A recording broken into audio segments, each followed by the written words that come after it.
बरसात लागली की गावाकडच्या चुली समोर बसल्याशिवाय जमत नाही. तर हॅलो फ्रेंड्स, मी माया. 2 दिवस झालं झड लागले, घरात बसून एवढा कंटाळा आलता ना, म्हणून छत्री लावून थोडं बाहेर फिरायला आले. तर चौकड चिकोल होता, माझ्याकडे होती चिकूची छत्री. आता लहान छत्री होती म्हणून सगळी भिजली होती. चुली पुढे आले, फुकू फुकू चुलीला जाळ लावून शेकत बसले. मग लगेच आईने मला एक काम सांगले, लाकडं ओले आहेत चुलीवर ठेव, गरम होतात म्हणून. माझ्या खुरापती दिमागात एक आयडिया आली. जेव्हा आपण गावाकडे झड लागते ना, आपली जिबले चवना खायला मागते. मग कढई ठेवली आणि त्याच्यामध्ये ऑइल टाकून चला म्हणलं थोडीशी मुरकुल आहे तळून घ्या. आता आमच्याकडे तर याला मुरकुल म्हणतात, पण तुमच्याकडे काय म्हणतात कमेंट करा. सगळे मुरकुल तळून काढले आणि सगळ्यात आधी मी सुरुवात केली खायला, कारण मी केलते ना. मग एका प्लेटमध्ये घेतले आणि चिकू झोपेतून उठला होता त्याला पण नेऊन दिले. त्याच्यासोबत पण थोडी मस्ती मजाक करत बसून खाली. आता बाहेर पाणी पडत होतं, मग चिकू घरातच गाडा खेळत होता. चला म्हणलं आपलं काम करा म्हणून मी ब्लाऊज कट करायला बसलो. तर चिकू मला ब्लाऊज कट करू देत नव्हता. ब्लाऊजवर उभा राहून मस्त डान्स करत होता.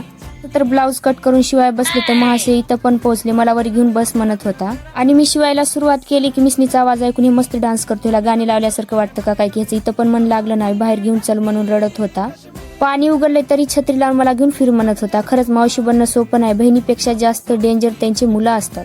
मला वडत ह्या गायपाशी आणला. मस्त गाय चारा खात होती आणि मला शेण दावत होता हे काय आहे म्हणून. मी म्हणलो गहू मातानं आपल्यासाठी केक ठेवले, आपण येणार आहोत म्हणून. आम्ही जवळ गेलो तर गायने ढकलून दिली, मला दाखवत होता. तर फ्रेंड्स, भेटूया नेक्स्ट ब्लॉग मध्ये. बाय.